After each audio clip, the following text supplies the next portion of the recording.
ರೇಣುಕಾಸ್ವಾಮಿ ಕೊಲೆ ಕೇಸಲ್ಲಿ ದರ್ಶನ್ ಜೈಲು ಸೇರಿ 33 ದಿನಗಳಾಗಿದೆ. ಜೈಲಿನಿಂದ ದರ್ಶನ್ ಬೇಗ ಬಿಡುಗಡೆಯಾಗಲಿ ಅಂತ ಪತ್ನಿ ವಿಜಯಲಕ್ಷ್ಮಿ ದೇವರ ಮೊರೆ ಹೋಗಿದ್ದಾರೆ. ಉಡುಪಿ ಜಿಲ್ಲೆ ಬೈಂದೂರು ತಾಲೂಕಿನ ಕೊಲ್ಲೂರು ಮೂಕಾಂಬಿಕಾ ದೇವಾಲಯದಲ್ಲಿ ನವಚಂಡಿಕಾ ಹೋಮವನ್ನ ಮಾಡಿಸಿದ್ದಾರೆ. ಕಾನೂನು ಹೋರಾಟದಲ್ಲಿ ಜಯ ಸಿಗಲಿ ಅಂತ ಅರ್ಚಕ ನರಸಿಂಹ ಅಡಿಗ ನೇತೃತ್ವದಲ್ಲಿ ನವಚಂಡಿಕಾ ಹೋಮ ಪಾರಾಯಣ ನಡೆದಿದೆ.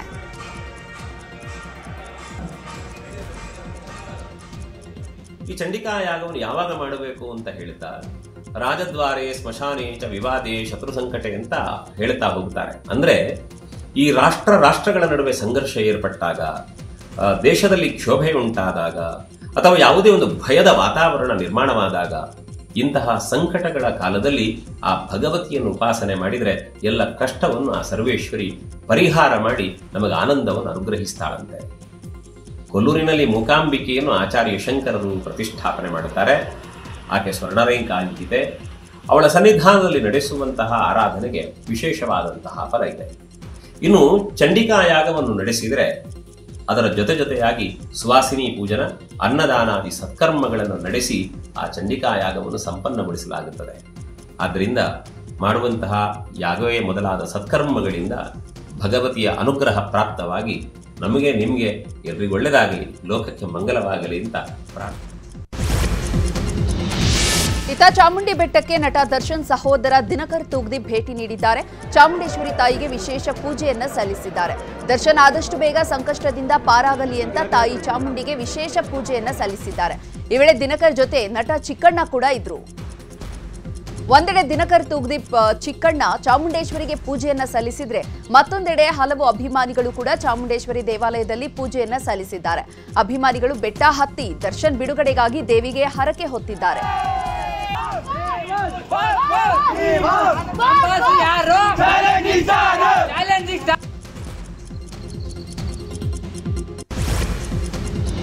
ದರ್ಶನ್ ಮೇಲಿನ ಅಭಿಮಾನಕ್ಕಾಗಿ ಕೊಲೆ ಆರೋಪದಲ್ಲಿ ಜೈಲು ಸೇರಿರುವ ದರ್ಶನ್ ಗ್ಯಾಂಗ್ ಕಣ್ಣೀರಿಡ್ತಾ ಇದೆ. ಕುಟುಂಬಗಳ ಪರಿಸ್ಥಿತಿ ನೆನೆದು ಆರೋಪಿ ಅನುಕುಮಾರ್, ರಾಘವೇಂದ್ರ ಕಣ್ಣೀರ್ ಹಾಕಿದ್ದಾರೆ. ತಂದೆಯನ್ನ ಕಳ್ಕೊಂಡಿರುವ ಅನುಕುಮಾರ್, ತಾಯಿಯ ಸಾವಿನ ನೋವಿನಲ್ಲಿರುವ ರಾಘವೇಂದ್ರ ಕಣ್ಣೀರನ್ನ ಇಡ್ತಿದ್ದಾರಂತೆ. ವಿನಯನ್ ಟೀಮ್ ಕೂಡ ಟೆನ್ಷನ್ ಆಗಿದ್ದು ದರ್ಶನ್ ಜೊತೆ ಮಾತಾಡ್ತಿಲ್ವಂತೆ. ರೇಣುಕಾಸ್ವಾಮಿ ಕೊಲೆ ಕೇಸಲ್ಲಿ ಜೈಲಿನಲ್ಲಿರೋ ನಟ ದರ್ಶನ್ಗೆ ಜೈಲೂಟವೇ ಗತಿಯಾಗಿದೆ. ಮನೆಯೂಟಕ್ಕೆ ಅನುಮತಿಯನ್ನ ನೀಡಲು ಸಾಧ್ಯವಿಲ್ಲ ಅಂತ 24ನೇ ಎಸಿಎಂಎಂ ಕೋರ್ಟ್ ಆದೇಶ ನೀಡಿದೆ. ಹೀಗಾಗಿ ಜೈಲಿನಲ್ಲಿರುವ ದರ್ಶನ್ಗೆ ಸದ್ಯ ಜೈಲೂಟವೇ ಫಿಕ್ಸ್ ಆಗಿದೆ. ಈ ಮಧ್ಯೆ ಹೈಕೋರ್ಟ್ನಲ್ಲಿ ಸಲ್ಲಿಸಲಾಗಿದ್ದಂತಹ ರಿಟ್ ಅರ್ಜಿ ವಿಚಾರಣೆ ಜುಲೈ 29ಕ್ಕೆ ನಡೆಯಲಿದ್ದು, ಕೋರ್ಟ್ ಏನ್ ಹೇಳುತ್ತೆ ಅನ್ನೋದು ಕುತೂಹಲ ಮೂಡಿಸಿದೆ. ದರ್ಶನ್ ಅಂಡ್ ಗ್ಯಾಂಗ್ನಿಂದ ಹತ್ಯೆಯಾದ ಚಿತ್ರದುರ್ಗದ ರೇಣುಕಾಸ್ವಾಮಿ ನಿವಾಸಕ್ಕೆ ನಟ ವಿನೋದ್ ರಾಜ್ ಭೇಟಿ ಕೊಟ್ಟಿದ್ರು. ಮನೆಯೊಳಗೆ ಬಂದ ತಕ್ಷಣ ರೇಣುಕಾಸ್ವಾಮಿ ತಾಯಿ ರತ್ನಪ್ರಭಾ ಕಾಲಿಗೆ ನಮಸ್ಕರಿಸಿದ್ರು. ಬಳಿಕ ಕುಟುಂಬಸ್ಥರಿಗೆ ಆತ್ಮಸ್ಥೈರ್ಯ ತುಂಬಿದ್ರು. ಪತ್ನಿ ಸಹನಾ ಹೆಸರಿಗೆ 1 ಲಕ್ಷದ ಚೆಕ್ ಬರೆದು ಕೊಟ್ಟರು. ಈ ವೇಳೆ ಚೆಕ್ ಪಡೆದು ರೇಣುಕಾಸ್ವಾಮಿ ಕುಟುಂಬಸ್ಥರು ಕಣ್ಣೀರು ಹಾಕಿದ್ರು. ರೇಣುಕಾಸ್ವಾಮಿ ಕುಟುಂಬವನ್ನ ಭೇಟಿಯಾದ ಬಳಿಕ ಮಾಧ್ಯಮಗಳಿಗೆ ಮಾತನಾಡಿದ ನಟ ವಿನೋದ್ ರಾಜ್, ಮನೆಗೆ ಆಧಾರವಾಗಿದ್ದ ಮಗನನ್ನ ಕಳೆದುಕೊಂಡು ನೋವಲ್ಲಿದ್ದಾರೆ. ಇಂತಹ ಘಟನೆ ನಡೆಯಬಾರದಾಗಿತ್ತು. ಕಲಾವಿದರು ಒಳ್ಳೆಯದನ್ನೇ ಜನರಿಗೆ ಕೊಡಬೇಕು. ನಮ್ಮತನ ಕಳ್ಕೊಂಡಾಗ ಇಂತಹ ಘಟನೆ ನಡೆಯುತ್ತೆ ಅಂತ ದರ್ಶನ್ ವಿರುದ್ಧ ಅಸಮಾಧಾನ ವ್ಯಕ್ತಪಡಿಸಿದರು.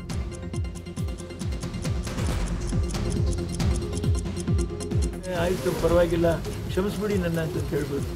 ನಾವು ಕ್ಷಮೆ ಕೇಳಿದ್ರು, ನಾವು ಸಾಂತ್ವನ ಹೇಳಿದ್ರು, ನಾವೇನೇ ಕೊಟ್ಟರು ವಾಪಸ್ ಆ ಪ್ರಾಣನ ವಾಪಸ್ ಕೊಡೋಕ್ಕಾಗುತ್ತೆ. ನಾವು ಸರ್ ದರ್ಶನ್ ಭೇಟಿ ಆದ ನಂತರ ನಿಮ್ಮ ಮನೆ ವಿಸಿಟ್ ಏನು ಇಲ್ಲ ರೀ, ಅದೊಂಥರ ನೋವು.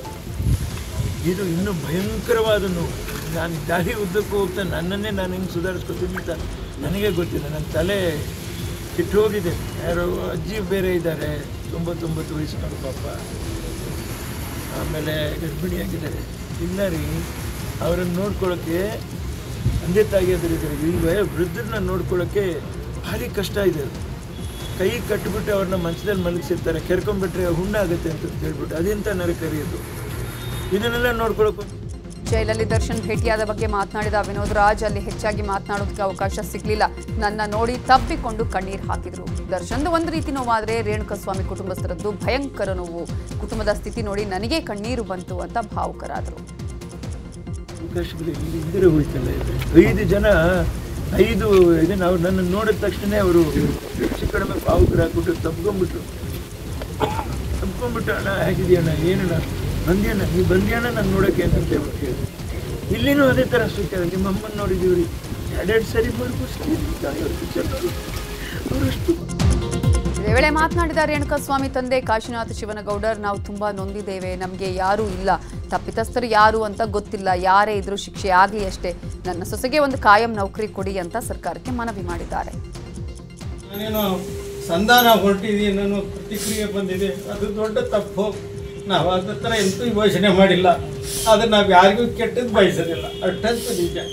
ನಾವು ಸರ್ಕಾರ ಕಾನೂನು ಏನಾಗುತ್ತೆ ಅದಕ್ಕೆ ನಾವು ಭದ್ರಾಗಿರ್ತೀವಿ. ನಮ್ಮ ಮಗನಿಗೆ ನ್ಯಾಯ ಸಿಗಬೇಕು.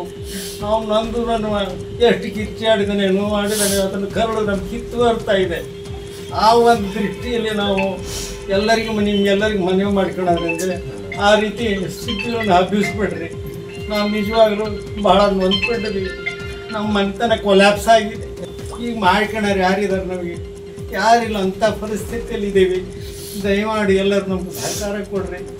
ಸರ್ಕಾರ ವಿನಂತಿ ಮಾಡ್ತೀನಿ, ನಮ್ಮ ಸೊಸೆಗೆ ಒಂದು ಖಾಯಂ ನೌಕರಿ ಕೊಡಲಿ. ತಪ್ಪಿತಸ್ಥರು ಯಾರಂತ ನಮಗೆ ಗೊತ್ತಿಲ್ಲ, ನಾವು ಯಾರ ಬಗ್ಗೆ ಪ್ರಶ್ನೆ ಮಾಡಲ್ಲ. ಯಾರೇ ಇದ್ದರೂ ಅವ್ರಿಗೆ ಶಿಕ್ಷೆ ಕೊಡ್ರಿ ಅಂತ ಅಷ್ಟೇ ನಾವು ಕೇಳ್ಕೊಳ್ಳೋದು. ನಮ್ಮ ಮಗನಿಗೆ ಶಾಂತಿ ಸಿಗಬೇಕಾದ್ರೆ, ಹಾಗೆ ಇವ್ರಿಗೆ ನ್ಯಾಯ ಸಿಗಬೇಕಂದ್ರೆ ಅವ್ರಿಗೆ ಶಿಕ್ಷೆ ಆಗಬೇಕಂತ ನನ್ನ ಅಭಿಪ್ರಾಯ ಸರ್. ಮಾಧ್ಯಮದಲ್ಲಿ ನಾನೇನೋ ಜೈಲಿನಲ್ಲಿರೋ ನಟ ದರ್ಶನ್ ಫಿಟ್ನೆಸ್ ಹೇಗಿತ್ತು ಎಂಬುದರ ಬಗ್ಗೆ ನ್ಯೂಸ್ 18 ಜೊತೆ ಜಿಮ್ ರವಿ ಅನುಭವವನ್ನು ಹಂಚಿಕೊಂಡಿದ್ದಾರೆ. ದರ್ಶನ್ ಅವರು 30 ವರ್ಷಗಳಿಂದ ಜಿಮ್ ಮಾಡ್ತಿದ್ದಾರೆ. ಈಗ ಜೈಲಿನಲ್ಲಿರೋದ್ರಿಂದ 6 ತಿಂಗಳು ವರ್ಕೌಟ್ ಮಾಡದೇ ಇದ್ರೂ ಏನು ಸಮಸ್ಯೆ ಆಗಲ್ಲ. ಅವರ ದೇಹ ದರ್ಶನ್ ಅವರ ಆಕ್ಟಿವ್ ಆಗಿರುವಂತಹ ತರನೇ ಮಾಡುತ್ತೆ. ದರ್ಶನ್ಗೆ ವರ್ಕೌಟ್ ಮಾಡದೇ ಇರೋದಕ್ಕೆ ಸಣ್ಣ ಆಗಬಹುದು, ಆದ್ರೆ ಅದರಿಂದ ಸಮಸ್ಯೆ ಏನೂ ಆಗಲ್ಲ. ಅವರು ಜೈಲಿನಿಂದ ಹೊರಗೆ ಬಂದು 3 ತಿಂಗಳು ಜಿಮ್ ಮಾಡಿದ್ರೆ ಮೊದಲಿನ ತರನೇ ಆಗ್ತಾರೆ ಎಂದಿದ್ದಾರೆ. ಅವರಿಗೆ ವ್ಯಾಯಾಮ ಮಾಡೋಕ್ಕೆ ಜಿಮ್ ಸಿಗಲಿಲ್ಲ ಅಥವಾ ವೆಯ್ಟ್ಸ್ ಟ್ರೈನಿಂಗ್ ಸಿಗಲಿಲ್ಲ ಅಂದಾಗ ಅವರು ಯೋಚನೆ ಮಾಡದಿದ್ರು ಅವ್ರ ಬಾಡಿ ಯೋಚನೆ ಮಾಡುತ್ತೆ. ಅದಕ್ಕೆ ಫ್ರೀ ಎಕ್ಸರ್ಸೈಸ್ ಮಾಡೋಕ್ಕೆ ಅದನ್ನ ತಾನು ತೊಡಗಿಸ್ಕೋತದೆ. ಸೊ ಏನಪ್ಪ ಅಂದರೆ ಮಸಲ್ಸು ಡೌನ್ ಆಗ್ಬೋದು ಅಷ್ಟೇ, ಮಸಲ್ಸ್ ಅಲ್ಲೇ ಇರ್ತದೆ. ಮಸಲ್ಸ್ ಶೇಪ್ ಕಡಿಮೆ ಆಗ್ಬೋದು ಅಷ್ಟೇ ಹೊರತು ಮಸಲ್ಸ್ ಅಲ್ಲೇ ಇರ್ತದೆ. 6 ಮಂತ್ ಟೈಮ್ ಇರ್ತದೆ. ಯಾಕಂದರೆ ಇಷ್ಟು ವರ್ಷ ಅವ್ರು ಮಾಡಿದ್ರಲ್ಲ, ಇಷ್ಟು ವರ್ಷ ಮಾಡಿ ಹೋಗಿರೋದ್ರಿಂದ 6 ತಿಂಗಳವರೆಗೂ ಅವ್ರು ಯಾವುದೇ ರೀತಿ ತೊಂದರೆ ಆಗಲ್ಲ, ಸೈಡ್ ಎಫೆಕ್ಟ್ಸ್ ಅಂತ ಏನೂ ಆಗಲ್ಲ. ಇಷ್ಟು ದೊಡ್ಡ ಒಂದು ಸಮಸ್ಯೆಯಲ್ಲಿ ಇದೆ ಅಂತಂದಾಗ ಆ ಸಮಸ್ಯೆನ ಪರಿಹಾರ ಮಾಡ್ಕೊಳ್ಳೋಕ್ಕೆ ಈ ವ್ಯಾಯಾಮನೇ ಔಷಧಿ. ವರ್ಕೌಟ್ ಮಾಡುವಾಗ ಅವರು ಒಂದೊಳ್ಳೆ ಕ್ರೀಡಾಪಟು ಥರ ಮಾಡ್ತಾರೆ. ನಿಜವಾಗ್ಲೂ ನನಗಂತೂ ಖುಷಿ ಆಯಿತು. ಸೊ ದರ್ಶನ್ ಅವರು ಏನಾಗಿದ್ದಾರೆ ಈಗ ಅಂದರೆ, ಅವ್ರು ಆಲ್ರೆಡಿ ರ್ಯಾಂಕ್ ಸ್ಟೂಡೆಂಟ್. ಅವರಿಗೆ ಮಟನ್ನು ಚಿಕನ್ನು ಇದ್ದರೆ ತಿಂತಾರೆ, ಇಲ್ಲ ಅಂದರೆ ಬಾಡಿ ಏನಾಗುತ್ತೆ ಟೋನಪ್ ಆಗುತ್ತೆ, ಬಾಡಿ ವೇಟ್ ಕಡಿಮೆ ಆಗುತ್ತೆ. ಸೊ ಇನ್ನೂ ಸ್ಮಾರ್ಟಾಗಿ ಕಾಣ್ತಾರೆ. ಇನ್ನು ನನ್ನ ಕೆಲ ಹೇಳ್ತೀನಿ, ಅವರು ಎಕ್ಸಸೈಸ್ಗೆ ತುಂಬ ಅಡಿಕ್ಟ್ ಆಗಿದ್ದಾರೆ. ವ್ಯಾಯಾಮ ಅನ್ನೋರಿಗೆ ತುಂಬ ಇಷ್ಟ, ತುಂಬ ಪ್ರಾಣ. ಅವರು ಮುಂದಕ್ಕೂ ಮಾಡ್ತಾರೆ, ಇವಾಗಲೂ ಮಾಡ್ತಾಯಿದ್ದಾರೆ, ಹಿಂದೆನೂ ಮಾಡ್ತಾಯಿದ್ರು, ಮಾಡ್ತಾನೆ ಇರ್ತಾರೆ. ಅವರು ನಾವು ನೀವು ಅಂದ್ಕೊಂಡಂಗೆ ಅವರು ಇನ್ನೂ ಸ್ಮಾರ್ಟಾಗಿ ಬರ್ತಾರೆ, ಸುಂದರವಾಗಿ ಬರ್ತಾರೆ. ಕಾರಣ ಅಷ್ಟೇ, ಅವರ ಕ್ರೀಡೆ ಅವರನ್ನು ಇವತ್ತು ಒಂದು ಒಳ್ಳೆಯ ವ್ಯಕ್ತಿತ್ವ ರೂಪಿಸಿ ಕರ್ಕೊಂಬರ್ತಾರೆ. ಡೆವಿಲ್ ಸಿನಿಮಾ ಯಾವುದೇ ಕಾರಣಕ್ಕೂ ನಿಲ್ಲಲ್ಲ, ಚಿತ್ರ ನಿಲ್ಲತ್ತೆ ಅನ್ನೋದೆಲ್ಲ ಅಂತೆ ಕಂತೆ ಅಷ್ಟೇ ಅಂತ ಬಿಗ್ ಬಾಸ್ ಖ್ಯಾತಿಯ ವಿನಯ್ ಗೌಡ ಹೇಳಿದ್ದಾರೆ. ನ್ಯೂಸ್ 18 ಜೊತೆ ಮಾತನಾಡಿದ ಅವರು, ದರ್ಶನ್ ಸರ್ ಜೈಲಲ್ಲಿರೋ ಕಾರಣ ಸದ್ಯಕ್ಕೆ ಶೂಟಿಂಗ್ ನಿಂತಿದೆ. ದರ್ಶನ್ ಸರ್ ರಿಲೀಸ್ ಆದ ಕೂಡಲೇ ಚಿತ್ರೀಕರಣ ಆರಂಭ ಆಗುತ್ತೆ. ಡೆವಿಲ್ ಚಿತ್ರದ ಟೈಟಲ್ ಚೇಂಜ್ ಆಗುತ್ತೆ ಅನ್ನೋದು ಸುಳ್ಳು. ನಾನು ಕೂಡ ಚಿತ್ರದಲ್ಲಿ ನಟಿಸಿದ್ದೇನೆ ಅಂತ ಹೇಳಿದ್ದಾರೆ. ನಾನು ಹೇಳಿದಾಗೆ ಒಳ್ಳೆ ಸಿನಿಮಾ ಇದೆಲ್ಲ. ಇನ್ನು ಮಿಕ್ಕಿದೆಲ್ಲ ಏನು ಕೇಳ್ತಿದ್ದೀರಾ ಎಲ್ಲ ರೂಮರ್ಸು. ಎಲ್ಲ ಒಂದು ಹಂತಕ್ಕೆ ಬಂದು ನಿಂತಿದೆ. ಇನ್ನು ಜಡ್ಜ್ಮೆಂಟ್ ಏನಾಗುತ್ತೋ ಅದ್ರ ಮೇಲೆ ಡಿಪೆಂಡ್ ಅಷ್ಟೇ. ನೋಡಿ, ಈ ಅಂತೆ ಕಂತೆಗಳು ಎಲ್ಲಿ ಹೋದರೂ ಸಿಗತ್ತೆ. ಅವ್ರು ಹಾಗಂತೆ, ಇವ್ರು ಹೀಗಂತೆ, ಅದು ಹಂಗಂತೆ ಹಿಂಗಂತೆ. ಈ ಅಂತೆ ಕಂತೆಗಳಿಗೆ ಲಿಮಿಟೇ ಇಲ್ಲ. ಬಟ್ ನಮಗೆ ಪ್ರೊಡಕ್ಷನ್ ಕಡೆಯಿಂದ ಆ ಥರ ಮಾಹಿತಿ ಏನೂ ಬಂದಿಲ್ಲ. ಸೊ ನೆಕ್ಸ್ಟು ಏನು ಹೇಗೆ ಏನು ಡೆವಲಪ್ಮೆಂಟ್ ಇದೆ ತಿಳಿಸ್ತೀನಿ ಅಂತ ಹೇಳಿದ್ದಾರೆ. ಅಲ್ಲಿವರೆಗೂ ವೇಟಿಂಗ್ನಲ್ಲಿದ್ದೀವಿ ಅಷ್ಟೇ. ಉತ್ತರ ಕನ್ನಡದ ಶಿರೂರು ಗುಡ್ಡ ಕುಸಿತವಾಗಿ 11 ದಿನಗಳು ಕಳೆದಿವೆ. ಇವತ್ತು ಕೂಡ ಡ್ರೋನ್ ಕಾರ್ಯಾಚರಣೆ ಮುಂದುವರೆದಿದೆ. ಸ್ಥಳೀಯ ಮುಳುಗು ತಜ್ಞರನ್ನ ಕರೆಸಿ ಕಾರ್ಯಾಚರಣೆಯನ್ನ ಮಾಡಲಾಗ್ತಾ ಇದೆ. ಡ್ರೋನ್ ಡಿಟೆಕ್ಟ್ ಮಾಡಿದಂತಹ ಜಾಗದಲ್ಲಿಯೇ ಮಣ್ಣು ಅಗೆಯುವಂತಹ ಕಾರ್ಯ ಆರಂಭವಾಗಿದೆ. ನಾಪತ್ತೆಯಾಗಿರುವ ಲಾರಿ ಮತ್ತು ಚಾಲಕ ಅರ್ಜುನ್ಗಾಗಿ ಶೋಧ ಕಾರ್ಯ ಮುಂದುವರೆದಿದೆ. ಇನ್ನು ಶಿರೂರು ಗುಡ್ಡ ಕುಸಿತದಲ್ಲಿ ಕೊಚ್ಚಿಕೊಂಡು ಹೋಗಿದಂತಹ ಹೋಟೆಲ್ನ ಅವಶೇಷಗಳು ಮಣ್ಣು ತೆಗೆಯುವಾಗ ಪತ್ತೆಯಾಗಿದೆ. ನದಿಯ ದಡದಲ್ಲಿ ಹೂತು ಹೋಗಿದಂತಹ ಹೋಟೆಲ್ನಲ್ಲಿದ್ದ ಬಕೆಟ್, ಹೋಟೆಲ್ ಅಡಿಪಾಯ, ಗಿಡ ಮರಗಳು ಕೂಡ ಪತ್ತೆಯಾಗಿವೆ. ಸದ್ಯ ಕಾರ್ಯಾಚರಣೆ ಮುಂದುವರೆದಿದ್ದು ಶಾಸಕ ಸತೀಶ್ ಸೈಲ್ ಸ್ಥಳದಲ್ಲೇ ಮೊಕ್ಕಾಂ ಹೂಡಿದ್ದಾರೆ. ಗುಡ್ಡ ಕುಸಿತವಾದ ಸ್ಥಳದಲ್ಲೇ ಮೊಕ್ಕಾಂ ಹೂಡಿರುವ ಕೇರಳ ಶಾಸಕ ಅಶ್ರಫ್ ಲಾರಿ ಹಾಗೂ ಅರ್ಜುನ್ ಪತ್ತೆಗಾಗಿ ಕಾದು ಕೂತಿದ್ದಾರೆ. ಇದೇ ವೇಳೆ ನ್ಯೂಸ್ 18 ಜೊತೆ ಮಾತನಾಡಿರೋ ಶಾಸಕ ಅಶ್ರಫ್, ದಿನೇ ದಿನೇ ಆಶಾಭಾವನೆ ಹುಸಿಯಾಗ್ತಿದೆ. ಲಾರಿ ಸುಳಿವು ಸಿಕ್ಕರೂ ಲಾರಿಯನ್ನು ಮೇಲೆತ್ತೋದಕ್ಕೆ ಆಗ್ತಾ ಇಲ್ಲ. ಇವತ್ತು ಕೂಡ ಕಾರ್ಯಾಚರಣೆ ನಡೆಯಲಿದೆ. ಆದರೆ ಲಾರಿ ಸಿಗುತ್ತೋ, ಅರ್ಜುನ ಸಿಗ್ತಾನೋ ಗೊತ್ತಿಲ್ಲ. ತುಂಬಾ ಬೇಸರವಾಗ್ಬಿಟ್ಟಿದೆ ಅಂದಿದ್ದಾರೆ. ನೋಡಬೇಕಂದ ವಿಷಯ ಅಂತ ಹೇಳಿದರೆ ನೌಕಾಪಡೆಯವರು ಇವತ್ತು ಮುಳುಗಿ ಆ ಟ್ರಕ್ಕಿನ ಕಡೆಗೆ ಹೋಗಿ ಅರ್ಜುನ್ ಇದ್ದಾನ ಎಂಬುದನ್ನು ಖಾತರಿಪಡಿಸಿ ನಂತರ ಅದನ್ನು ಮೇಲೆ ಕೆತ್ತಲಿಕ್ಕೆ ಪ್ರಯತ್ನ ಮಾಡ್ತಾರೆ ಅಂತ ಹೇಳ್ತಾರೆ. ಈ ಗೂಡಂಗಡಿಯ ಮೇಲ್ಗಡೆ ಒಂದು ಮರ ಇತ್ತು, ಆಲದ ಮರ, 100-150 ವರ್ಷದ ಇತಿಹಾಸವಿರೋ ಮರ. ಆ ಮರ ಎಲ್ಲಿದೆ ಅಂತ ಒಂದು ಪ್ರಶ್ನೆ ಇತ್ತು. ನಿನ್ನೆ ರಾತ್ರಿ 11 ಗಂಟೆಗೆ ನಮಗೆ ಆ ಮರದ ಬೇರುಗಳು ನನಗೆ ಅನಿಸ್ತಾ ಇದೆ ನೀವೆಲ್ಲ ಇದ್ರಿ ಅಂತ, ಅದೆಲ್ಲ ಸಿಕ್ಕಿದೆ. ಮನೆಗಳ ಅವಶಿಷ್ಟಗಳು ಸಿಕ್ಕಿವೆ, ಇಲ್ಲಿ ಒಂದೊಂದೇ ಸಿಗ್ತಾ ಇದೆ. ಆದರೆ ಅರ್ಜುನ್ ಸಿಗ್ತಾ ಇಲ್ಲ, ಅರ್ಜುನ್ ಟ್ರಕ್ಕಿನ ಹತ್ರ ನಮಗೆ ಹೋಗ್ಲಿಕ್ಕೆ ಆಗ್ತಾ ಇಲ್ಲ. ಈ ಒಂದು ಸಮಸ್ಯೆ ಈಗಲೂ ಒಂದು ಪ್ರಶ್ನೆಯಾಗಿ ನಮ್ಮ ಮುಂದೆ ಇದೆ. ಇದೇ ವೇಳೆ ಕೇರಳ ಲೋಕೋಪಯೋಗಿ ಹಾಗೆಯೇ ಪ್ರವಾಸೋದ್ಯಮ ಸಚಿವ ರಿಯಾಜ್ ಅಹ್ಮದ್ ಸ್ಥಳಕ್ಕೆ ಆಗಮಿಸಿ ಪರಿಶೀಲನೆ ನಡೆಸಿದ್ರು. ಅಲ್ಲದೆ ಜಿಲ್ಲಾಡಳಿತದೊಂದಿಗೆ ಸಭೆ ನಡೆಸಿ ಘಟನೆ ಹಾಗೆಯೇ ಕಾರ್ಯಾಚರಣೆ ಬಗ್ಗೆ ಮಾಹಿತಿ ಪಡೆದರು.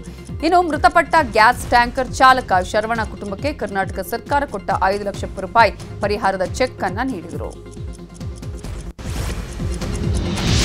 ಶಿರೂರು ಗುಡ್ಡ ಕುಸಿತ ಬೆನ್ನಲ್ಲೇ ಇನ್ನಷ್ಟು ಗುಡ್ಡಗಳು ಪ್ರಾಣ ತೆಗೆಯಲು ಬಾಯಿ ತೆರೆದು ನಿಂತಿವೆ. ನ್ಯೂಸ್ 18 ರಿಯಾಲಿಟಿ ಚೆಕ್ನಲ್ಲಿ ಹೈವೇಯ ಕರಾಳತೆ ಬಯಲಾಗಿದೆ. ಶಿವಮೊಗ್ಗದಿಂದ ಶಿರೂರಿಗೆ ಬರುವಂತಹ ರಸ್ತೆಗಳಲ್ಲಿ ಅಲ್ಲಲ್ಲಿ ಗುಡ್ಡ ಕುಸಿತವಾಗಿದ್ದು ಮತ್ತಷ್ಟು ಕುಸಿಯುವಂತಹ ಆತಂಕ ಶುರುವಾಗಿದೆ. ಪ್ರತಿನಿತ್ಯ ವಾಹನ ಸವಾರರು ಜೀವವನ್ನ ಕೈಯಲ್ಲಿ ಹಿಡಿದು ಸಂಚಾರ ಮಾಡುವ ಸ್ಥಿತಿ ಇದೆ. ಉತ್ತರ ಕನ್ನಡದ ಶಿರೂರಿನಲ್ಲಿ ಗುಡ್ಡ ಕುಸಿತದಿಂದಾಗಿ ಹಲವರು ಮೃತಪಟ್ಟಿದ್ದಾರೆ. ಈಗಲೂ ಕೂಡ ಒಂದು ಲಾರಿ ಇದೆ, ಆ ಲಾರಿ ಚಾಲಕನಾಗಿರ್ಬೋದು ಹಾಗೆ ಅವ್ರ ಜೊತೆಗಿದ್ದಂತವ್ರನ್ನ ಹುಡುಕಾಟ ಈಗ ನಡೆಸ್ತಾ ಇದೆ. ನಾವೀಗ ಶಿರೂರಿನ ಇನ್ನೊಂದು ಭಾಗದಲ್ಲಿದ್ದೀವಿ. ನೋಡ್ತಾ ಇರ್ಬೋದು ಗುಡ್ಡ ಕುಸಿತ ಇದೆ. ಆ ಗುಡ್ಡ ಕುಸಿತ ಆದಂತ ಇನ್ನೊಂದು ಭಾಗ ಏನಿದೆ ಶಿರೂರಿನ ಕುಮಟಾ ಕಡೆಯಿಂದ ಬರುವಂತಹ ಭಾಗ ಏನಿದೆ, ಅಲ್ಲಿ ಈಗ ಪೊಲೀಸರು ಬ್ಯಾರಿಗೇಟ್ ಅನ್ನು ಹಾಕೊಂಡು ಈಗ ಯಾರೇ ಹೋಗದಂತೆ ನೋಡ್ಕೊಂತ ಇದ್ದಾರೆ. ಇಲ್ಲಿಂದ 1 ಕಿಲೋಮೀಟರ್ ದೂರದಲ್ಲಿ ಆ ಗುಡ್ಡ ಕುಸಿತ ಆಗಿರೋದು. ಈಗ ಸದ್ಯಕ್ಕೆ ಅಲ್ಲಿ ಕಾರ್ಯಾಚರಣೆಯನ್ನು ಕೂಡ ನಡೆಸ್ತಾ ಇದ್ದಾರೆ. ಇದೇ ರಸ್ತೆಯಲ್ಲಿ ಅಂದ್ರೆ ಕುಮಟಾ ಭಾಗದಿಂದ ಹೊನ್ನಾವರದಿಂದ ಬರುವಂತಹ ಈ ಹೈವೇ ಇದೆ, ಈ ಹೈವೇ ಈ ನದಿ ಇದೆ, ಆ ನದಿಯ ಪಕ್ಕದಲ್ಲಿ ಹಲವಾರು ಗುಡ್ಡ ಕುಸಿತಗಳು ಸಂಭವಿಸುವ ಸಾಧ್ಯತೆ ಕೂಡ ಇದೆ. ಯಾಕಂದ್ರೆ ಸದ್ಯಕ್ಕೆ ಇಲ್ಲಿ ನೀವು ನೋಡ್ತಾ ಇರಬಹುದು ಈ ನದಿಯ ರಸ್ತೆ ಇದೆ, ಆ ರಸ್ತೆ ಉದ್ದಕ್ಕೂ ಇನ್ನೊಂದು 10-15 ಕಿಲೋಮೀಟರ್ ದೂರದಲ್ಲಿ ಹಲವಾರು ರೀತಿಯಂತ ಗುಡ್ಡಗಳು ಇದೇ ರೀತಿಯಾಗಿ ಬಾಯ್ತೆರೆದು ನಿಂತಿದೆ ಅಂತ ಹೇಳ್ಬೋದು. ಯಾಕಂದ್ರೆ ಅವೈಜ್ಞಾನಿಕ ಕಾಮಗಾರಿಯಿಂದ ಈ ರೀತಿ ಆಯಿತು ಅಥವಾ ನಿರ್ಲಕ್ಷ್ಯದಿಂದ ಆಯಿತು ಅಥವಾ ಮುಂಬರುವಂತಹ ಈ ತರ ಸಾಧ್ಯತೆಗಳನ್ನ ಕಡೆಗಣಿಸಿದ್ದಕ್ಕೆ ಈ ತರ ಆಗಿತ್ತು ಅನ್ನೋ ಒಂದು ಅನುಮಾನ ಕೂಡ ಈಗ ವ್ಯಕ್ತವಾಗಿದೆ. ಅದ್ರ ಜೊತೆಗೆ ಈಗ ಸದ್ಯಕ್ಕೆ ಈ ಪೊಲೀಸರು ಕೂಡ ಈ ಭಾಗದಲ್ಲಿ ಯಾವ್ಯಾವ ಗುಡ್ಡ ಕುಸಿತ ಇದೆ ಅಲ್ಲೆಲ್ಲೂ ಕೂಡ ಎಲ್ಲ ಕಡೆನೂ ಕೂಡ ಪೊಲೀಸರು ಬಂದೋಬಸ್ತನ್ನು ಹಾಕಿದ್ದು ಯಾರು ಕೂಡ ಅಲ್ಲಿ ನಿಲ್ಲದಂತೆ ಒಂದು ವ್ಯವಸ್ಥೆಯನ್ನು ಮಾಡಿಕೊಳ್ಳಲಾಗ್ತಾ ಇದೆ. ಕ್ಯಾಮರಾ ಪರ್ಸನ್ ಗುರುಶೇಖರ್ ಜೊತೆ ವಿನಯ್ ಪುರ್ದಾಳ್, ಉತ್ತರ ಕನ್ನಡ. ಕೊಡಗಿನ ಸೋಮವಾರಪೇಟೆಯ ಶಾಂತಳಿ ಸಮೀಪದ ಜೇಡಿ ಗುಂಡಿ ಬಳಿ ಮತ್ತೆ ಗುಡ್ಡ ಕುಸಿತವಾಗಿದೆ. ನಿನ್ನೆಯಷ್ಟೇ ಇದೇ ಸ್ಥಳದಲ್ಲಿ ಗುಡ್ಡ ಕುಸಿತ ಆಗಿತ್ತು, ಈಗ ಮತ್ತೆ ಕುಸಿತ ಆಗಿದೆ. ಸದ್ಯ ರಸ್ತೆ ಮೇಲೆ ಬಿದ್ದ ಮಣ್ಣನ್ನ ತೆರವು ಕಾರ್ಯ ಮಾಡಲಾಗ್ತಿದೆ. ರಾಜ್ಯದಲ್ಲಿ ಇಂದಿನಿಂದ 4 ದಿನಗಳವರೆಗೂ ಭಾರೀ ಮಳೆಯಾಗಲಿದೆ ಅಂತ ರಾಜ್ಯ ಹವಾಮಾನ ಇಲಾಖೆ ಮುನ್ಸೂಚನೆ ನೀಡಿದೆ. ಈಗಾಗಲೇ ಉಡುಪಿ, ಕೊಡಗು, ಚಿಕ್ಕಮಗಳೂರು, ಶಿವಮೊಗ್ಗ ಜಿಲ್ಲೆಗಳಲ್ಲಿ ಆರೆಂಜ್ ಅಲರ್ಟ್ ಘೋಷಣೆ ಮಾಡಲಾಗಿದ್ದು ಬೆಳಗಾವಿ ಜಿಲ್ಲೆಗೆ ಯೆಲ್ಲೋ ಅಲರ್ಟ್ ಘೋಷಣೆ ಮಾಡಲಾಗಿದೆ. ಇನ್ನು ಬೆಂಗಳೂರಿನಲ್ಲೂ ಕೂಡ ಮುಂದಿನ 5 ದಿನ ಸಾಧಾರಣ ಮಳೆಯಾಗಲಿದೆ ಅಂತ ಹವಾಮಾನ ಇಲಾಖೆ ಮಾಹಿತಿ ನೀಡಿದೆ. ಹಾಸನದಲ್ಲಿ ಮಳೆ ಆರ್ಭಟ ಮುಂದುವರೆದಿದ್ದು ಬೇಲೂರು ತಾಲೂಕಿನ ವಾಟೆಹಳ್ಳಿಯಲ್ಲಿರುವಂತಹ ವಾಟೆಹೊಳೆ ಜಲಾಶಯ ಭರ್ತಿಯಾಗಿದೆ. ಹೀಗಾಗಿ ಜಲಾಶಯದಿಂದ 5,000 ಕ್ಯೂಸೆಕ್ಸ್ ನೀರು ಬಿಡುಗಡೆ ಮಾಡಲಾಗ್ತಿದ್ದು ಆಲೂರು, ಬೇಲೂರು, ಬಿಕ್ಕೋಡು ಮಾರ್ಗವನ್ನ ಕಲ್ಪಿಸುವಂತಹ ರಸ್ತೆ ಮುಳುಗಡೆಯಾಗಿದ್ದು ಸಂಚಾರ ಬಂದ್ ಆಗಿದೆ. ಇನ್ನು ಭಾರೀ ಮಳೆಯಿಂದಾಗಿ ಕಬಿನಿ, ಕೆಆರ್ಎಸ್ ಜಲಾಶಯದಿಂದ ಹೊರಹರಿವು ಹೆಚ್ಚಳವಾಗಿದ್ದು ಚಾಮರಾಜನಗರ ಜಿಲ್ಲೆ ಕೊಳ್ಳೇಗಾಲ ತಾಲೂಕಿನ 9 ಗ್ರಾಮಗಳಲ್ಲಿ ಪ್ರವಾಹದ ಆತಂಕ ಶುರುವಾಗಿದೆ. ಈಗಾಗಲೇ ಹಳೆ ಹಂಪಾಪುರ ಗ್ರಾಮದ 100 ಎಕರೆ ಜಮೀನು ಮುಳುಗಡೆಯಾಗಿದ್ದು ನದಿ ಪಾತ್ರಕ್ಕೆ ತೆರಳದಂತೆ ಜಿಲ್ಲಾಡಳಿತ ಎಚ್ಚರಿಕೆ ನೀಡಿದೆ. ಹರಿಯುತ್ತಾ ಇರುವ ಘಟಪ್ರಭಾ ನದಿಯ ಸೇತುವೆ ಮೇಲಿಂದ ಯುವಕನೊಬ್ಬ ಹಾರಿ ಹುಚ್ಚಾಟ ಮೆರೆದಿದ್ದಾನೆ. ಬೆಳಗಾವಿಯ ಗೋಕಾಕ್ ತಾಲೂಕಿನ ಕೊಣ್ಣೂರು ಬಳಿ ಘಟನೆ ನಡೆದಿದೆ. ಬೆಳಗಾವಿಯಲ್ಲಿ ಘಟಪ್ರಭೆಯ ಅಬ್ಬರಕ್ಕೆ ನದಿ ತೀರದ ಗ್ರಾಮಗಳು ಅಕ್ಷರಶಃ ನಲುಗಿ ಹೋಗಿವೆ. ಇನ್ನು ಮೂಡಲಗಿ ತಾಲೂಕಿನ ಮುಸುಗುಪ್ಪಿ ಗ್ರಾಮದ ಲಕ್ಷ್ಮೀ ದೇವಸ್ಥಾನ ಸಂಪೂರ್ಣ ಮುಳುಗಡೆಯಾಗಿದೆ. ಮಹಾರಾಷ್ಟ್ರ ಹಾಗೂ ಬೆಳಗಾವಿ ಜಿಲ್ಲೆಯಲ್ಲಿ ಸುರಿತಾ ಇರುವ ಭಾರೀ ಮಳೆಯಿಂದಾಗಿ ಹುನ್ನರಗಿ ಗ್ರಾಮಕ್ಕೆ ವೇದಗಂಗಾ ನದಿಯ ನೀರು ನುಗ್ಗಿದೆ. ಹೀಗಾಗಿ ಮುಂಜಾಗ್ರತಾ ಕ್ರಮವಾಗಿ ಗ್ರಾಮದ ಜನರನ್ನ ಸುರಕ್ಷಿತ ಸ್ಥಳಗಳಿಗೆ ಸ್ಥಳಾಂತರಿಸಲಾಗುತ್ತಿದೆ. ಮಂಡ್ಯದ ಕೆಆರ್ಎಸ್ ಡ್ಯಾಂ ಭರ್ತಿ ಹಿನ್ನೆಲೆ ಕಾವೇರಿ ನದಿಗೆ 74,000 ಕ್ಯೂಸೆಕ್ ನೀರು ಬಿಡುಗಡೆ ಮಾಡಲಾಗಿದ್ದು ನಿಮಿಷಾಂಬ ದೇವಾಲಯದ ಬಳಿ ಪ್ರವಾಹದ ಭೀತಿ ಶುರುವಾಗಿದೆ. ಇನ್ನು ಚಿಕ್ಕಮಗಳೂರಿನಲ್ಲಿ ನಿರಂತರ ಮಳೆಗೆ ನದಿಗಳು ಉಕ್ಕಿ ಹರಿತಾ ಇದೆ. ಎನ್ಆರ್ಪುರ ತಾಲೂಕಿನ ಮೆಣಸೂರು ಚೆಕ್ ಡ್ಯಾಂನಿಂದ ನೀರು ಹೊರಬಿಡಲಾಗ್ತಿದೆ. ಡ್ಯಾಂನ ಈ ದೃಶ್ಯ ಡ್ರೋನ್ ಕ್ಯಾಮೆರಾದಲ್ಲಿ ಸೆರೆಯಾಗಿದೆ. ಇನ್ನು ಚಿಕ್ಕಮಗಳೂರಲ್ಲೇ ಮಳೆಯಿಂದಾಗಿ ನಾನಾ ಅವಾಂತರಗಳು ಸೃಷ್ಟಿಯಾಗಿದೆ. ಎನ್ಆರ್ಪುರ ತಾಲೂಕಿನ ಹುಯಿಗೆರೆ ಗ್ರಾಮದಲ್ಲಿ ವಿದ್ಯುತ್ ಸಂಪರ್ಕವೇ ಕಟ್ಟಾಗಿದ್ದು ಹೀಗಾಗಿ 3 ದಿನದಿಂದ ಕತ್ತಲಲ್ಲಿರುವ ಜನರಿಗೆ ವಿದ್ಯುತ್ ಒದಗಿಸಲು ಹರಿಯುವ ಹಳ್ಳದಲ್ಲೇ ಲೈನ್ ಮ್ಯಾನ್ ರವಿ ಈಜಿ ವಿದ್ಯುತ್ ದುರಸ್ತಿ ಮಾಡಿದ್ದಾರೆ. ತುಂಗಭದ್ರಾ ನದಿಗೆ ಅಪಾರ ಪ್ರಮಾಣದ ನೀರು ಬಿಡುಗಡೆ ಮಾಡಿದ ಹಿನ್ನೆಲೆ ಬಳ್ಳಾರಿ ಕಂಪ್ಲಿ ಗಂಗಾವತಿಗೆ ಸಂಪರ್ಕವನ್ನ ಕಲ್ಪಿಸುವಂತಹ ಸೇತುವೆ ಮುಳುಗಡೆಯಾಗಿದೆ. ಇನ್ನು ಅರ್ಧ ಅಡಿ ಮುಳುಗಡೆಯಾಗಲಿಕ್ಕೆ ಬಾಕಿ ಇದ್ದು ಮುಂಜಾಗ್ರತಾ ಕ್ರಮವಾಗಿ ಸಂಚಾರವನ್ನ ಬಂದ್ ಮಾಡಲಾಗಿದೆ. ಹಾಸನದ ಬೇಲೂರು ತಾಲೂಕಿನ ಕೋಗೂಡು ಗ್ರಾಮದ ಜಾಕನಹಳ್ಳಿ ಎಸ್ಟೇಟ್ ಬಳಿ ಇದ್ದಂತಹ ಸೇತುವೆ ಹಾಗೂ ಕಾಂಕ್ರೀಟ್ ರಸ್ತೆ ಭಾರೀ ಮಳೆಗೆ ಕೊಚ್ಚಿ ಹೋಗಿದೆ. ಹೀಗಾಗಿ ಶಿರಗೂರು ಚೀಕನಹಳ್ಳಿ ಬೇಲೂರು ಮಾರ್ಗಕ್ಕೆ ರಸ್ತೆ ಸಂಪರ್ಕ ಕಡಿತವಾಗಿದೆ. ಇನ್ನು ಶಿವಮೊಗ್ಗದಲ್ಲೂ ಕೂಡ ಧಾರಾಕಾರ ಮಳೆಯಿಂದಾಗಿ ಡಬಲ್ ಟ್ಯಾಂಕ್ ಹತ್ತಿರದ ತಿರುವಿನಲ್ಲಿರುವಂತಹ ಮನೆಯ ಗೋಡೆ ಕುಸಿತವಾಗಿದೆ. ಅದೃಷ್ಟಕ್ಕೆ ಮನೆಯಲ್ಲಿದ್ದವರು ಪ್ರಾಣಾಪಾಯದಿಂದ ಪಾರಾಗಿದ್ದಾರೆ. ಶಿವಮೊಗ್ಗದ ಮೆಗ್ಗಾನ್ ಆಸ್ಪತ್ರೆಯ ನರ್ಸಿಂಗ್ ಕ್ವಾರ್ಟರ್ಸ್ನಲ್ಲಿ ಭಾರೀ ಮಳೆಗೆ ಮನೆ ಕುಸಿತವಾಗಿದೆ. ಅದೃಷ್ಟಕ್ಕೆ ಮನೆಯಲ್ಲಿದ್ದವರು ಪ್ರಾಣಾಪಾಯದಿಂದ ಪಾರಾಗಿದ್ದಾರೆ. ಇನ್ನು ಹಾವೇರಿಯಲ್ಲಿ ನಿರಂತರವಾಗಿ ಸುರಿದ ಮಳೆಯಿಂದಾಗಿ ಹಾವೇರಿ ತಹಶೀಲ್ದಾರ್ ಕೇಂದ್ರ ಕಚೇರಿ ಸೋರ್ತಿದ್ದು ಸರ್ಕಾರಿ ನೌಕರರು ಛತ್ರಿ ಹಿಡಿದು ಕೆಲಸವನ್ನ ಮಾಡುವ ಸ್ಥಿತಿ ನಿರ್ಮಾಣವಾಗಿದೆ. ರಾಯಚೂರಿನ ಮಾನ್ವಿ ತಾಲೂಕಿನ ಚಿಕ್ಕಲಪರ್ವಿ ಗ್ರಾಮದ ಬಳಿ ಇರುವಂತಹ ತುಂಗಭದ್ರಾ ನದಿಯಲ್ಲಿ ಮೊಸಳೆ ಪ್ರತ್ಯಕ್ಷವಾಗಿದೆ. ಜಲಾಶಯದಿಂದ ನದಿಗೆ ನೀರು ಬಿಟ್ಟಿದ್ರಿಂದ ಹೆಚ್ಚಿನ ಸಂಖ್ಯೆಯಲ್ಲಿ ಮೊಸಳೆ ಪತ್ತೆಯಾಗಿದ್ದು ಗ್ರಾಮಸ್ಥರಲ್ಲಿ ಆತಂಕ ಶುರುವಾಗಿದೆ. ಬೆಳಗಾವಿ ಜಿಲ್ಲೆಯಲ್ಲಿ ಪ್ರವಾಹ ಪರಿಸ್ಥಿತಿ ಎದುರಾಗಿರುವ ಹಿನ್ನೆಲೆ ಇವತ್ತು ಖಾನಾಪುರ ಕುಸಮಳಗಿ ಬ್ರಿಡ್ಜ್ಗೆ ಸತೀಶ್ ಜಾರಕಿಹೊಳಿ ಭೇಟಿ ಕೊಟ್ಟು ಪರಿಶೀಲನೆ ನಡೆಸಿದ್ರು. ಬಳಿಕ ಮಾಧ್ಯಮಗಳಿಗೆ ಮಾತನಾಡಿದ ಅವರು ನೆರೆಪೀಡಿತ ಸ್ಥಳಗಳಲ್ಲಿ ಸೂಕ್ತ ಕ್ರಮ ಕೈಗೊಳ್ಳಲಾಗುತ್ತಿದೆ. ಮಳೆಯಿಂದಾಗಿ ಗುಂಡಿ ಬಿದ್ದ ಪ್ರದೇಶಗಳಲ್ಲಿ ಗುಂಡಿ ಮುಚ್ಚಿಸುವ ಕಾರ್ಯ ಮಾಡಲಾಗುತ್ತಿದೆ. ಸದ್ಯಕ್ಕೆ ಮಳೆ ನಿಂತಿರೋದ್ರಿಂದ ಸಮಸ್ಯೆ ಅಷ್ಟಿಲ್ಲ ಅಂತ ಹೇಳಿದ್ದಾರೆ.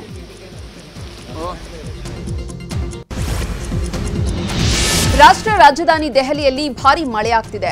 ಎಡೆಬಿಡದೆ ಸುರಿಯುತ್ತಿರುವಂತಹ ಮಳೆಯಿಂದಾಗಿ ಹಲವು ಏರಿಯಾಗಳಲ್ಲಿ ರಸ್ತೆಗಳು ಜಲಾವೃತವಾಗಿದ್ದು ವಾಹನ ಸವಾರರು ಪರದಾಡುವಂತಾಗಿದೆ. ಇನ್ನು ಮುಂಬೈನಲ್ಲೂ ಕೂಡ ಭೀಕರ ಮಳೆಯಾಗ್ತಾ ಇದ್ದು ಹಲವೆಡೆ ಪ್ರವಾಹ ಪರಿಸ್ಥಿತಿ ನಿರ್ಮಾಣವಾಗಿದೆ. ಸಮುದ್ರದ ಅಲೆಗಳು ಆರ್ಭಟಿಸುತ್ತಿದ್ದು ಇಂಡಿಯಾ ಗೇಟ್ ಬಳಿ ಇರುವಂತಹ ತಾಜ್ ಹೋಟೆಲ್ ಸಮೀಪವೇ ಬಂದು ಅಪ್ಪಳಿಸ್ತಾ ಇವೆ. ಇನ್ನು ಮುಂಬೈನಲ್ಲಿ ಮಳೆಯಿಂದಾಗಿ ಭೀಕರ ಪ್ರವಾಹ ಸೃಷ್ಟಿಯಾಗಿದೆ. ಈ ರಭಸವಾಗಿ ಹರಿತಾ ಇರುವಂತಹ ಘಾಟ್ ರಸ್ತೆಯಲ್ಲಿ ವಾಹನ ಚಲಿಸಲು ವ್ಯಕ್ತಿಯೊಬ್ಬ ಹುಚ್ಚು ಸಾಹಸ ಮಾಡಿದ್ದಾನೆ. ಗುಜರಾತ್ನಲ್ಲಿ ಭೀಕರ ಮಳೆಗೆ ಜನಜೀವನ ಅಸ್ತವ್ಯಸ್ತಗೊಂಡಿದೆ. ನಗರದ ತಗ್ಗು ಪ್ರದೇಶಗಳು ರಸ್ತೆಗಳು ಸಂಪೂರ್ಣವಾಗಿ ಜಲಾವೃತಗೊಂಡಿದ್ದು ಪ್ರವಾಹದ ಭೀಕರ ದೃಶ್ಯ ಡ್ರೋನ್ ಕ್ಯಾಮೆರಾದಲ್ಲಿ ಸೆರೆಯಾಗಿದೆ. ಮುಡಾ ಹಗರಣಕ್ಕೆ ದಿನಕ್ಕೊಂದು ಟ್ವಿಸ್ಟ್ ಸಿಗ್ತಿದೆ. ಮುಡಾದಿಂದ ಕೇಂದ್ರ ಸಚಿವ ಎಚ್ ಡಿ ಕುಮಾರಸ್ವಾಮಿ ಕೂಡ ಸೈಟ್ ಪಡೆದಿದ್ರು. 1984ರಲ್ಲಿ ಕೈಗಾರಿಕಾ ಪ್ರದೇಶದಲ್ಲಿ ಎಚ್ಡಿಕೆಗೆ 2.33 ಚದರ ಗಜ ನಿವೇಶನ ನೀಡಲಾಗಿತ್ತು. ಕುಮಾರಸ್ವಾಮಿ ಸೈಟ್ ಪಡೆದ ಬಗ್ಗೆ ಸಚಿವ ಭೈರತಿ ಸುರೇಶ್ ದಾಖಲೆ ರಿಲೀಸ್ ಮಾಡಿದ್ದಾರೆ. ಇನ್ನು ಕುಮಾರಸ್ವಾಮಿ ಸೈಟ್ ಒತ್ತುವರಿಯಾಗಿದೆ ಅಂತ 2017ರಲ್ಲಿ ಮೂಡಾಗೆ ಪತ್ರ ಬರೆದಿದ್ರು. ಅಲ್ಲದೆ ಬದಲಿ ನಿವೇಶನ ಕೇಳಿದ್ರು ಅಂತ ಭೈರತಿ ಸುರೇಶ್ ಹೇಳಿದ್ದಾರೆ. ಇಷ್ಟೇ ಅಲ್ಲದೆ ಕುಮಾರಸ್ವಾಮಿ ಮಾತ್ರ ಅಲ್ಲ, ಜೆಡಿಎಸ್ ನಾಯಕರಾದ ಸಾರಾ ಮಹೇಶ್, ಜಿಟಿ ದೇವೇಗೌಡ ಕೂಡ ಮೂಡಾ ಸೈಟ್ ಪಡೆದಿದ್ದಾರೆ ಅಂತ ದಾಖಲೆಯನ್ನ ಸಚಿವ ಭೈರತಿ ಸುರೇಶ್ ಬಿಡುಗಡೆ ಮಾಡಿದ್ದಾರೆ. ಇನ್ನು ಎಚ್ಡಿಕೆ ಮುಡಾ ಹಗರಣದ ವಿಚಾರದ ಬಗ್ಗೆ ಸಿಎಂ ಸಿದ್ದರಾಮಯ್ಯ ಪ್ರತ್ಯೇಕ ಮಾಧ್ಯಮ ಪ್ರಕಟಣೆಯನ್ನು ಹೊರಡಿಸಿ ಕಿಡಿಕಾರಿದ್ದಾರೆ. ಹಗರಣಗಳು ಆಳವೆಷ್ಟೋ ಉದ್ದವೆಷ್ಟೋ ತಿಳಿತಾ ಇಲ್ಲ, ಇಲ್ಲಸಲ್ಲದ ಆರೋಪಗಳನ್ನು ಮಾಡಲು ಆರಂಭಿಸಿದ್ದಾರೆ. ಹಿಟ್ಲರ್ ವಾದಿಗಳ ಜೊತೆ ಫ್ಯೂಡಲ್ ವಾದಿಗಳು ಸೇರಿದ್ದಾರೆ. ಇವರೆಲ್ಲರ ಪಿತೂರಿಗಳನ್ನ ಎದುರಿಸ್ತೇವೆ ಅಂತ ಸಿಎಂ ಟಾಂಗ್ ಕೊಟ್ಟಿದ್ದಾರೆ.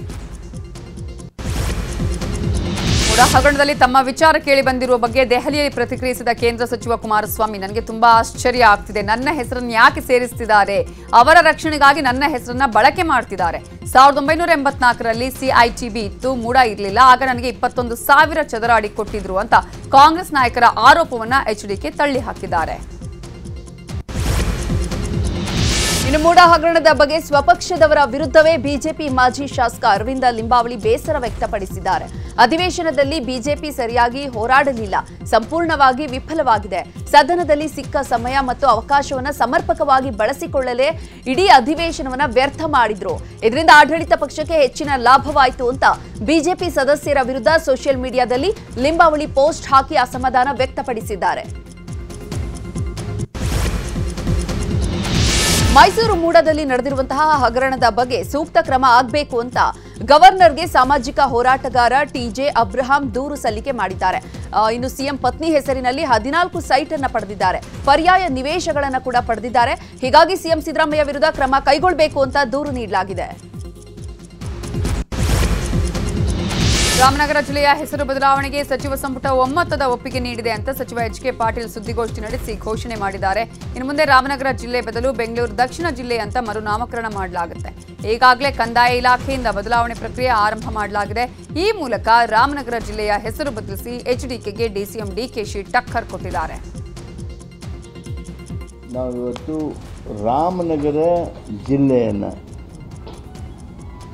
ಬ್ಯಾಂಗ್ಳೂರು ದಕ್ಷಿಣ ಜಿಲ್ಲೆಯನ್ನಾಗಿ ಹೆಸರನ್ನು ಬದಲಾಯಿಸೋದಕ್ಕೆ ಸಚಿವ ಸಂಪುಟ ಒಪ್ಪಿಗೆ ನೀಡಿದೆ. ಸರ್ಕಾರದ ರಾಮನಗರ ಜಿಲ್ಲೆ ಹೆಸರು ಬದಲಾವಣೆ ನಿರ್ಧಾರಕ್ಕೆ ಕೇಂದ್ರ ಸಚಿವ ಎಚ್.ಡಿ. ಕುಮಾರಸ್ವಾಮಿ ಕಿಡಿಕಾರಿದ್ದಾರೆ. ಈ ಭೂಮಿ ಇರೋ ತನಕ ರಾಮನಗರ ಹೆಸರು ತೆಗೆಯೋದಿಕ್ಕಾಗಲ್ಲ. ಮೊದಲಲ್ಲಿ ಕಾನೂನು ವ್ಯವಸ್ಥೆ ಸರಿ ಮಾಡಿ ಹೆಸರು ಬದಲಾಯಿಸಿದ್ರೆ ಅವರ ಪತನ ಶುರುವಾಯಿತು ಅಂತಾನೆ ಅರ್ಥ. ಒಂದು ವೇಳೆ ಹೆಸರು ಬದಲಿಸಿದ್ರೆ 2028 ಅಥವಾ ಅದರೊಳಗೆ ಆ ಜಿಲ್ಲೆಗೆ ರಾಮನಗರ ಅಂತ ಹೆಸರು ಬರುತ್ತೆ ಅಂತ ಆಕ್ರೋಶ ಹೊರಹಾಕಿದ್ರು. ಪೋಕ್ಸೋ ಪ್ರಕರಣದ ಸಂಬಂಧ ಮಾಜಿ ಸಿಎಂ ಯಡಿಯೂರಪ್ಪಗೆ ಮಧ್ಯಂತರ ಜಾಮೀನು ವಿಸ್ತರಣೆ ಮಾಡಲಾಗಿದೆ. ಪೋಕ್ಸೋ ಪ್ರಕರಣ ರದ್ದು ಕೋರಿ ಹೈಕೋರ್ಟ್ನಲ್ಲಿ ಅರ್ಜಿ ಸಲ್ಲಿಸಲಾಗಿತ್ತು. ಇಂದು ವಿಚಾರಣೆ ನಡೆಸಿದಂತಹ ಹೈಕೋರ್ಟ್ ಏಕಸದಸ್ಯ ಪೀಠ ಮಧ್ಯಂತರ ಜಾಮೀನು ವಿಸ್ತರಣೆ ಮಾಡಿ ಆದೇಶ ಹೊರಡಿಸಿದೆ.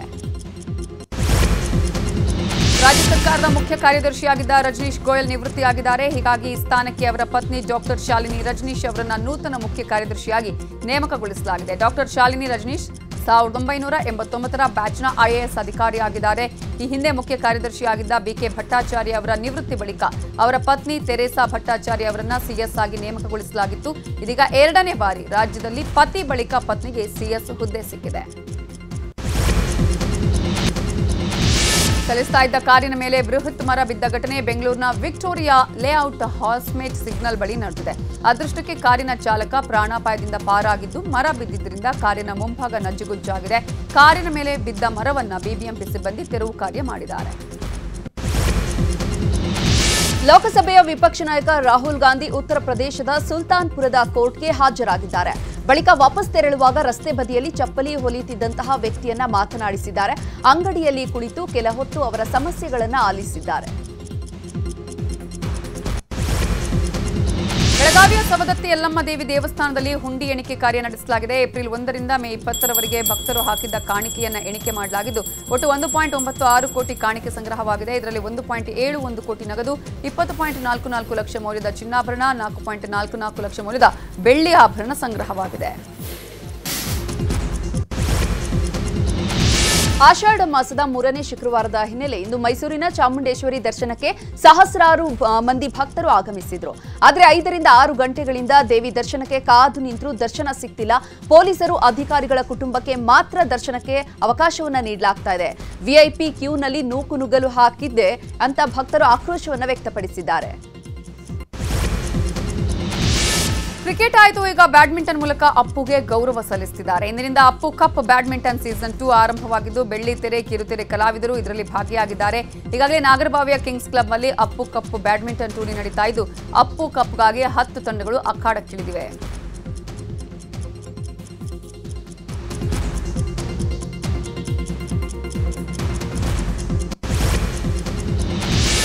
ಕರುನಾಡಿನ ಸಿರಿ ಸೌಂದರ್ಯದ ಸೊಬಗನ್ನ ಸಂಭ್ರಮಿಸುವ ಹಬ್ಬ ಇದು ನ್ಯೂಸ್ 18 ಕರುನಾಡ ಹಬ್ಬ. ಭರ್ಜರಿ ಮನೋರಂಜನೆಯೊಂದಿಗೆ ಹಸಿರು ತಣಿಸುವಂತಹ ಆಹಾರ ಮೇಳ. ಬನ್ನಿ, ಜೊತೆಯಾಗಿ ಇಂದಿನಿಂದ 3 ದಿನಗಳ ಕಾಲ ದಾವಣಗೆರೆಯ ಹೈಸ್ಕೂಲ್ ಮೈದಾನದಲ್ಲಿ ನ್ಯೂಸ್ 18 ಕರುನಾಡ ಹಬ್ಬ ನಡೆಯಲಿದ್ದು ಉಚಿತವಾಗಿ ಭಾಗವಹಿಸಿ ಸಂಭ್ರಮಿಸಿ.